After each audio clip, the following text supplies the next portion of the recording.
How would you compare, I mean, they're two totally different vocalists. How would you compare Eddie Vedder to Layne Staley? I think Eddie was still sort of finding his voice in the band. I mean, it was a new band, and my sense was he was still finding his voice in general, and he was finding his voice in the band. So I think it took more work. My experience with recording Pearl Jam then was that Eddie had to do a lot of takes. We would do many takes, compile the best of, and I guess, I'm trying to think now, because I worked with them a couple times. It was all back in the day, but the second time they came back, he knew more what he wanted, and I could see that progression where he was, and I've been around enough artists, like I've gotten to work with Brandi Carlile a lot over the years, and someone like her, I've worked with her when she was really young, and then I've worked with her a couple times since she's toured the world.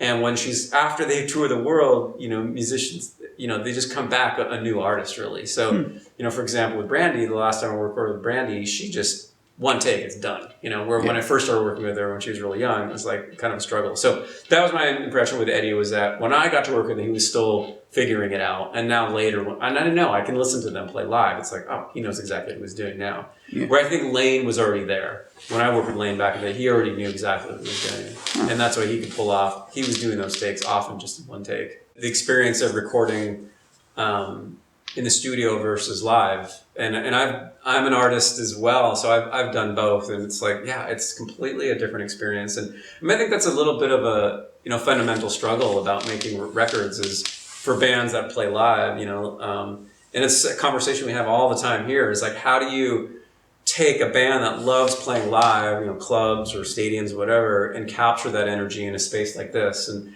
I think fortunately this room, has this sort of like magic sauce that makes the recording sound live.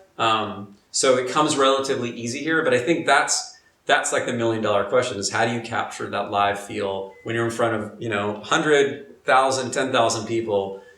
How do you recreate that here in the studio? Where it's sort of like a sterile environment.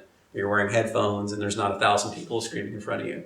Our philosophy, my philosophy is the band has to be really happy and comfortable. So we'll go to great lengths to make sure that, everybody has what they want. Their headphones sound killer. And, and that's when the bands play the best, is when they're in the moment, they're happy and they're connected with the other band members, and they're just having fun. You can feel it. You can hear it. When a band is connected, and they're oftentimes the best takes come when they're lighthearted, they just had lunch and everyone's happy and it's not too serious. It's funny, you go listen to some of these like serious Alice in Chains songs or like a Pearl Jam song, oftentimes those were tracked when they were like in a good mood, and they were in the moment, we just captured that moment.